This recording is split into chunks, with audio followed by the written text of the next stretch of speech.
Brothers.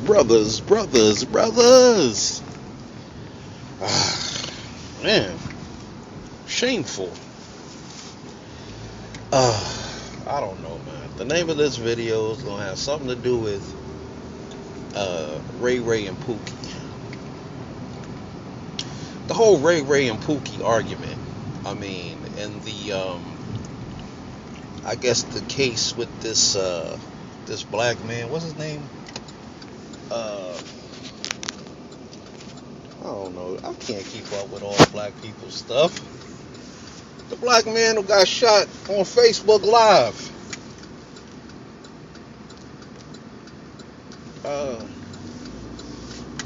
That's something to examine.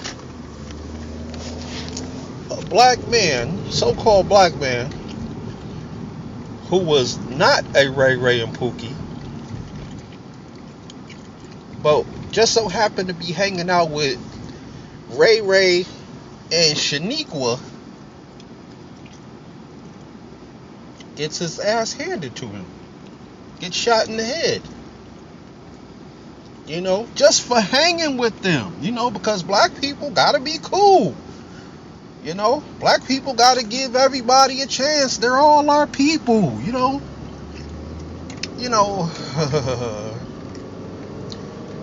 Contrary to popular belief, a lot of men think that when shit hit the fan, we're gonna be all we got. All of us, Ray, Pookie, Man, and everybody else. They're going to be all we have, but in fact, in all actuality, these men are going to be a detriment to our community.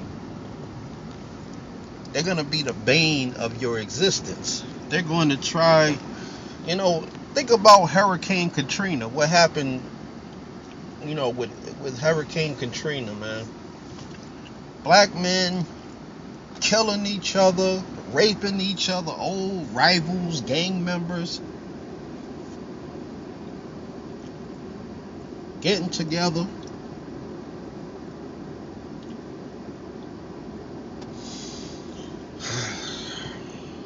That's what we got to deal with, man.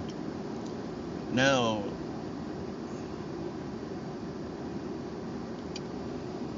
it's a shame. This whole Ray-Ray and Pookie argument, it's shameful, man. It's like some black men think that, because you are because you might have got out the ghetto or you weren't born in the ghetto, then it should be no concern to you. What goes on in the black community should be of no consequence. But that's a bad way to see things. It should be of no consequence. It's like, I don't like getting into my background. I don't like to talk about myself in these videos and give out too much information on myself. But I'm one of these men who grew up in the ghetto for probably the first 14 years of my life. And my parents were these upwardly mobile, middle class black people who got themselves out of a very precarious situation. And as the saying goes, you can take a man out of the ghetto, but you can't take the ghetto out of him. Now, I was never one of these ghetto type of people. I was always a thinking person because my grandfather, he was the type of person who came down to the school, made sure that I was staying out of trouble, when my mother and father was at work. And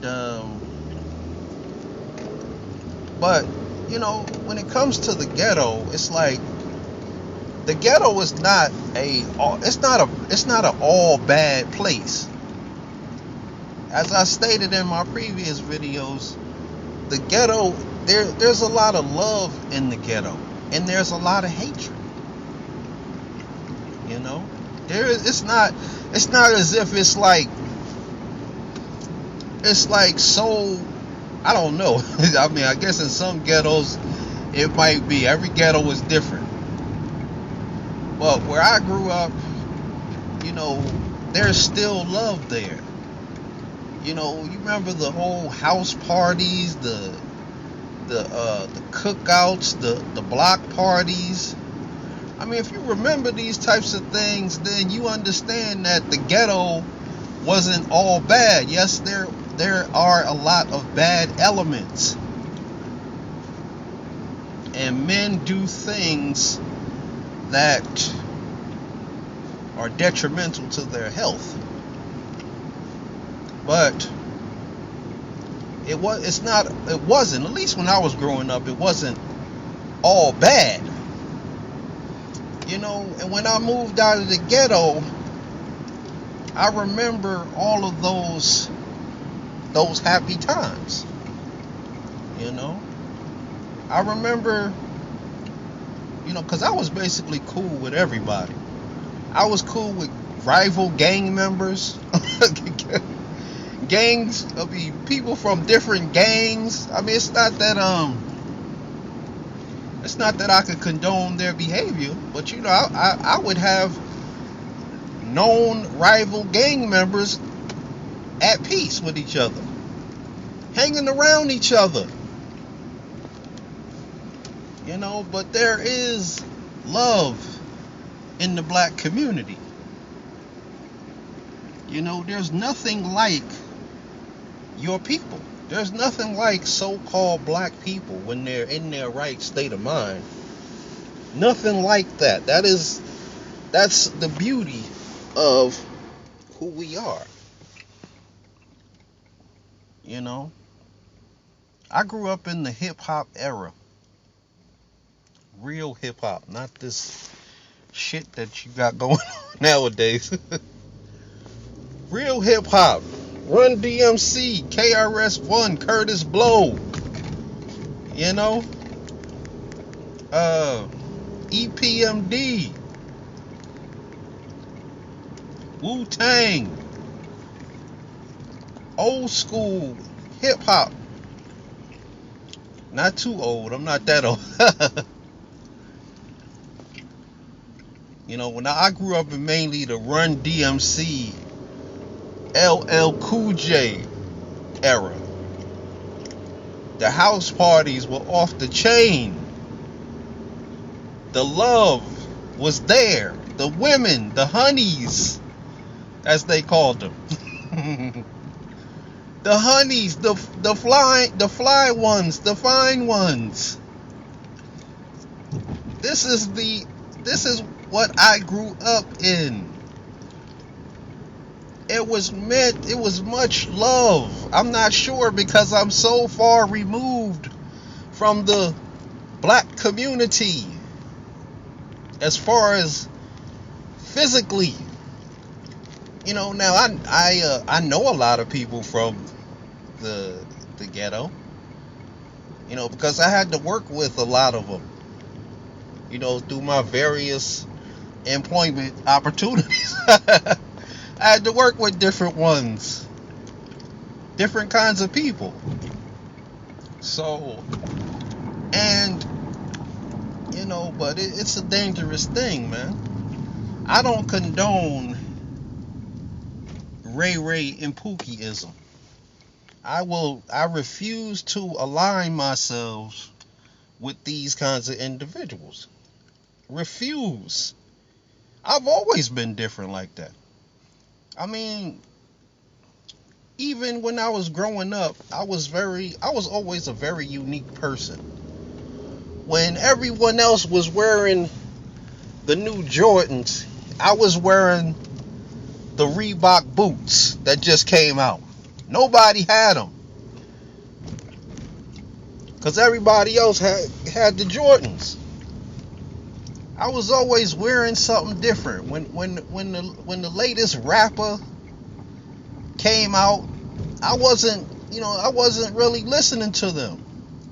I was listening to who I wanted to listen to. I wasn't jumping on the bandwagon.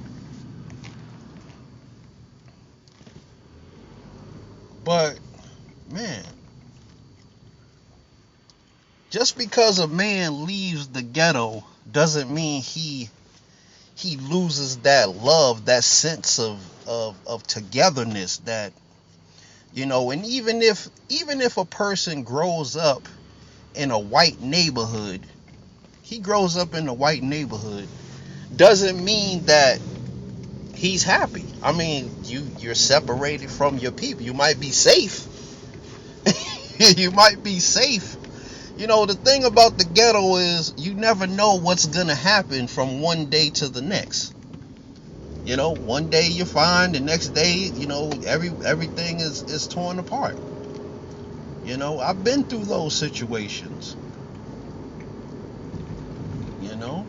You just never know what's gonna happen from one day to the next.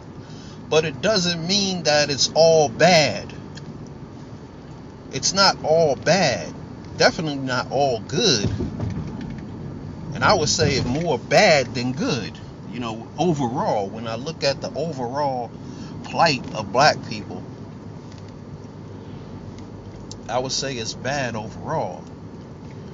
But to think that black men should not be concerned for the plight of their people, that's what a real sellout is.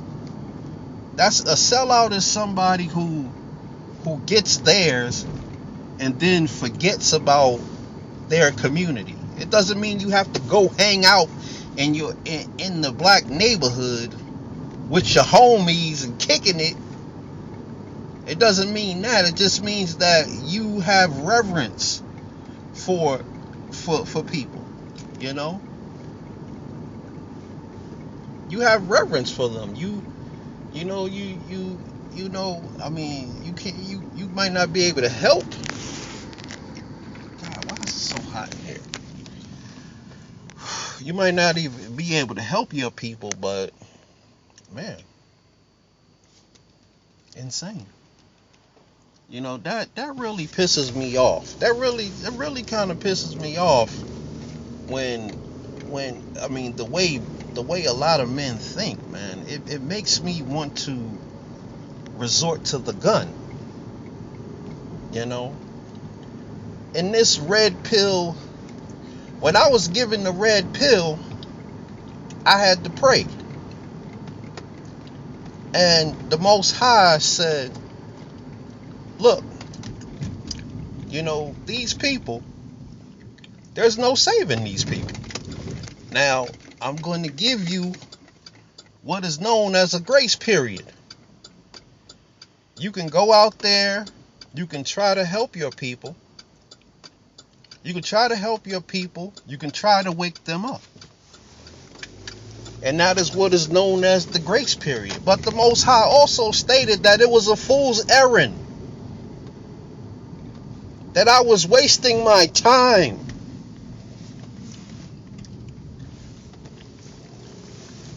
But me believing in just understanding the raw talent that black men possess, it's like I wanted to at least try. That is the purpose of these videos. But at the same time, the Most High gave me the gun. And he said, look, you can go out there and you can try to help these people. But if you fail, you have to use the gun. See, and a lot of men don't understand what the gun is. That was given directly to me. And he said, look, Hey, if you're gonna, I'm gonna give you a grace period. Go out there, try to gather the brothers and the sisters. But if you fail, which you inevitably will, you got to use that gun. You know, you got to use the gun. See, black men only respect the gun. You know, black men don't have it in them. Most black men do not have it in them to be actionaries. They are reactionary people. They're not actionaries. They simply react to their plight, to whatever's going on. Excuse me. Whenever something happens, they simply react to it. All of these PUA types, these pimp types, these game types, you know, this, I mean, there's no disrespect to the brothers, but God, potholes, man. They all these potholes on one street.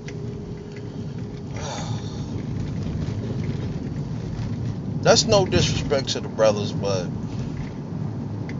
see, this is reactionary behavior. Not all men who take the red pill are your brothers. You know, we would think that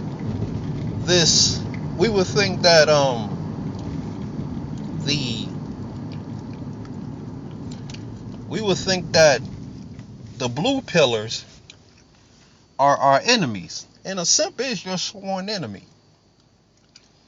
Because if you help a simp, you are basically helping the BAW. You know? Because any wealth and resources that a simp has will eventually end up in the hands of the BAW or some woman. But I don't know, man. Like I said, brothers, man. The gun is on the table. And I'm pretty much fed up with black men. They've been given a grace period. And they're not going to like it. Only the brothers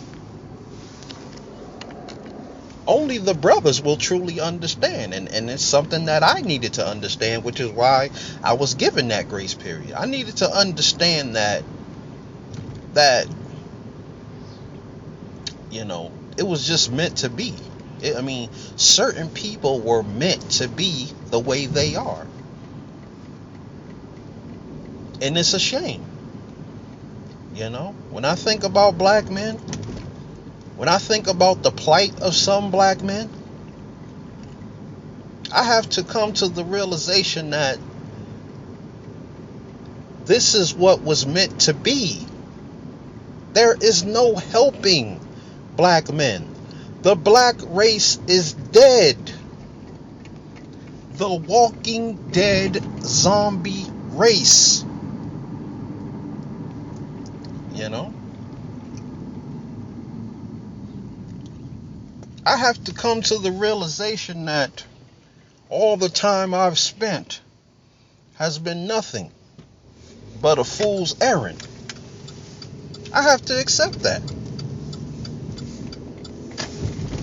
I'm eventually gonna have to accept it, because I've known that going in. I knew going in that this was a fool's errand. I was told that this was a fool's errand.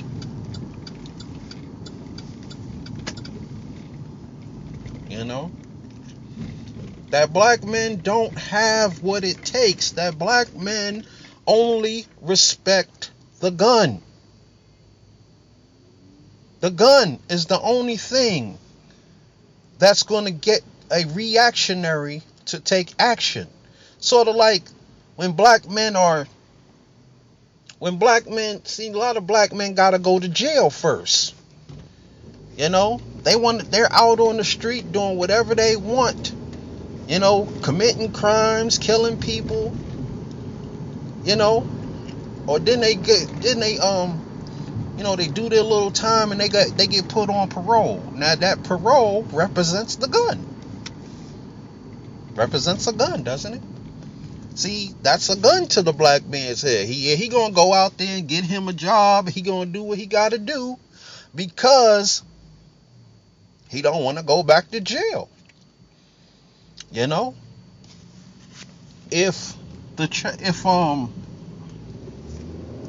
a lot of these black men are on child support, and if he doesn't pay his child support, guess what? The gun. If there was no gun, he would not pay child support. Now, I'm not saying it's right or wrong. I'm not here to discuss this argument. But man, it's a shame. It's a shame. Black men only take action when there's a gun to their head. Reactionaries.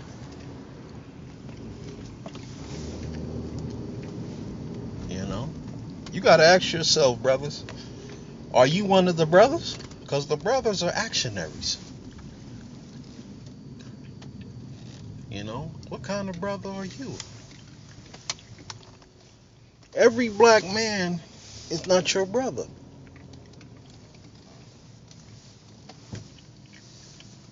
Every black woman, 99% of black women are not sisters. 97, 98%. And that 2%, that's, you know what I mean. But like I said, brothers, man. Ray-Ray and Pookie.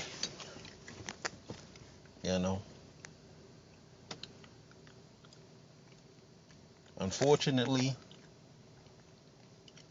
the gun is the only thing that will make the black man take action. The black man thinks as an individual. And we already know what happens to individuals. Look at the plight. Look at the condition of black men. And they still think as individuals. They still make you understand the logical arguments that black men make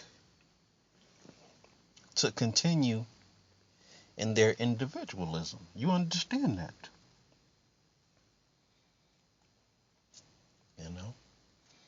But once the gun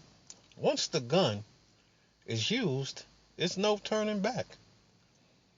And all the things that these people did, they didn't have to do if they had the right gun.